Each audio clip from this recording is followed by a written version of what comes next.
Alors, monsieur Frère est arrivé. Oui. Bon, impeccable. Donc, on va pouvoir vous installer dans le bloc. On va bien vérifier votre artère avant. Bon, ça passe bien. Bon, on s'habille, on se met au clou et puis donc, on y va. D'accord. Attendez, pas tout de suite.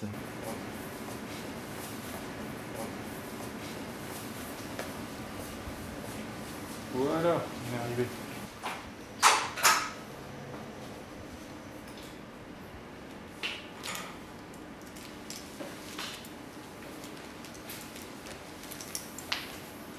Ça craque. Voilà. Il est pas ici, je vous ai des défaites. Vous pouvez venir ici, tranquillement.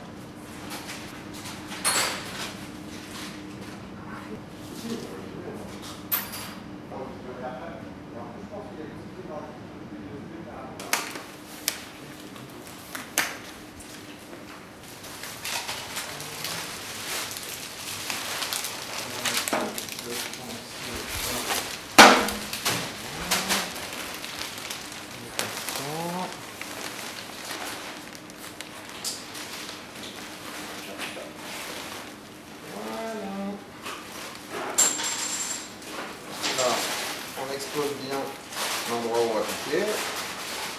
On vérifie qu'on sent bien l'artère. On commence par une petite anesthésie locale. Voilà. On repère l'artère.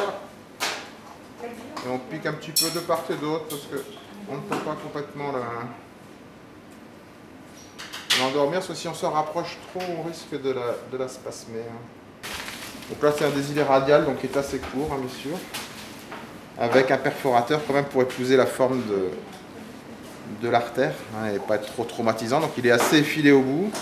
Et donc il restera cette partie-là avec quand même une valve anti-retour puisqu'elle est dans l'artère pour éviter que le sang reflue. Bien sûr.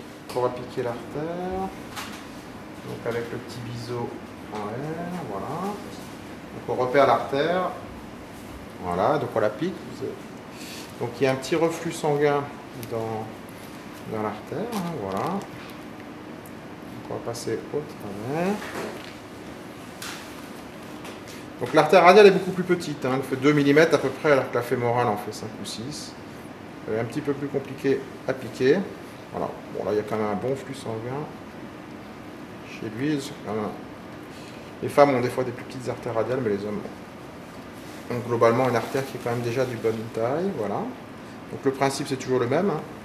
On laisse un petit guide qui n'est pas traumatisant dans l'artère et qui nous sert après de tuteur pour pouvoir passer notre matériel. Voilà. On fait une petite encoche pour pouvoir passer facilement le désilette. Voilà. Donc le désilette, c'est ce qui nous permet de faire cette allure. Voilà. Donc on ressort notre petit guide et on va pouvoir passer maintenant la sonde. Voilà, sur le moment un tout petit peu sensible de l'examen. On enlève notre perforateur et donc on a notre abord qui est en place pour pouvoir faire l'examen.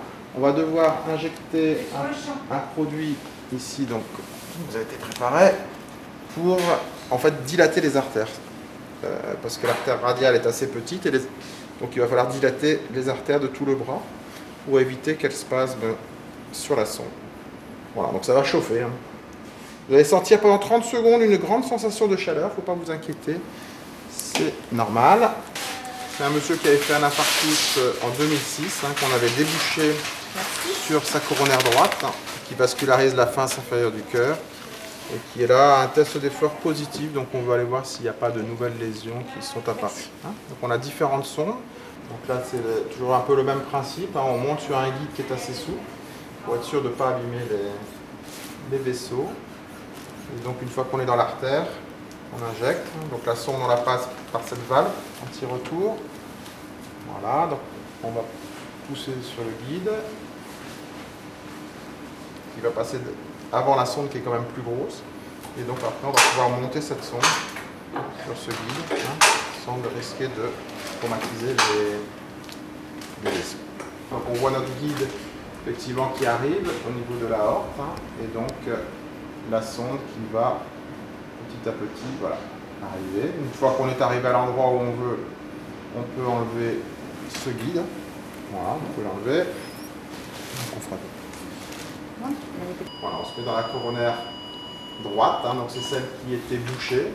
On voit que le flux reste bon, les artères sont un petit peu anévrismales, mais il n'y a pas d'endroit où ce soit rebouché à nouveau. Impeccable. Voilà, donc l'artère est un peu irrégulière mais normale. Donc on injecte un produit de contraste à la main. Voilà. Donc là on a fini pour voir la coronaire droite. En général, donc, il faut voir une artère sous toutes ses coutures, parce qu'on comprend bien que si on a un rétrécissement dans ce plan-là, c'est pas en regardant que comme ça qu'on va le voir, donc il faut effectivement tourner et faire au moins 3 incidences avec des plans qui sont orthogonaux, presque, pour pouvoir. Donc on change de sonde en passant un guide également, hein. On fait toujours des changements sur guide pour éviter de râper les artères et de décoller des plaques d'athérome à l'intérieur. C'est sûr que la forme des sondes nous aide quand même un petit peu évidemment à nous balader dans les artères. Donc on passe la sonde sur le fil.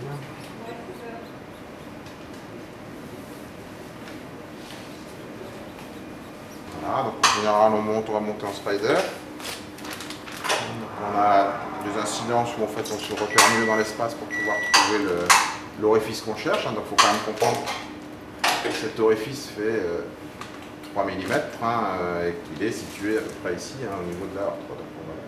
Voilà. Donc là on est cette fois-ci dans la coronaire à gauche, hein, et donc on va pouvoir voir les différentes branches.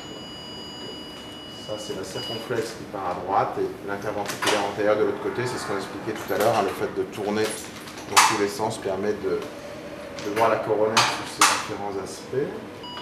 On voit qu'il a quand même, ce frère n'est pas très vieux, mais il a quand même des artères qui sont assez anévrismales, hein, c'est-à-dire qu'effectivement elles sont assez athéromateuses.